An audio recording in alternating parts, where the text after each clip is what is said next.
لا يصور صور.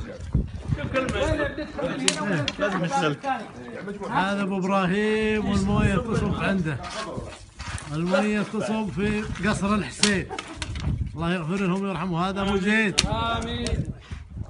وهذا ابو محمد، هذا متيس، هذا خالد بن عمر، هذا ابو نايف القرشي حفظه الله.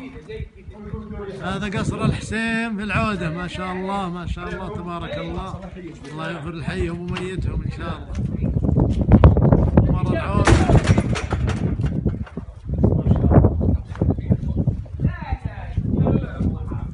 هذا قصر الحسين ومر العودة وشيوخها، الله يغفر لحيهم وميتهم ويجمعنا لهم في جنات النعيم.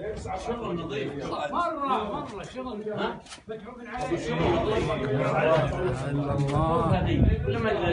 من داخل القصر. هذه الدرجة السطح العلم، هذه الدهانية. هذه ايش قالها الصفة هذه ولا ايش؟ بيبان وين؟ هذا بيت الدرجة يمكن. ولا ما ادري كأنها صفة هذه يا ابو ابراهيم. لا بيت درج شوف. يا محمد. بيت الدرج. شوف. ودي بعد حجرة صفة. بيت الدرج صح فعلا. ونيدوك مستودع. هذه الصفة أجل. هذه الصفة المستودع. هذه مستودع الصفة. سلام الله يحفظك أبو زيد.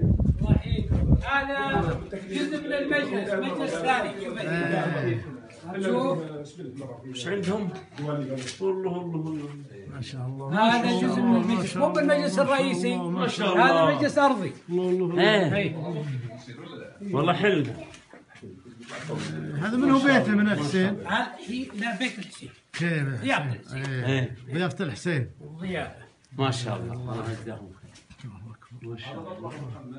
وهذه الجصة، جصة التمر. هذه الجصة هذه ما جينا لك، ما حركنا لها شيء ابد. في نفس محلها يعني بس حطينا لها باب ولا هذه يمكن ان يبغى نهدم حطينا لها خشب عصبة. ممتاز والله ممتاز. احتفاظكم بها ممتاز، كبيرة ما شاء الله هذه الجصة. شوف دائما الجصة تعكس العائلة، يعني من ترى الأمارة كبيرة أو كانت العائلة غنية، الجصة تعكس مستوى العائلة. الأمارة فيه العمارة. مضبوط. سمي أبو زيد. الله يحييك، أنا بصور قناة. الله يجزاك. صور مشعل الآن في بيت قصر الحسين جدانة، الله يجزاك. قصر الحسين الله يحييك. ما شاء الله الصفة وش كبروا ما شاء الله. جسد الحلوة. صور عادية.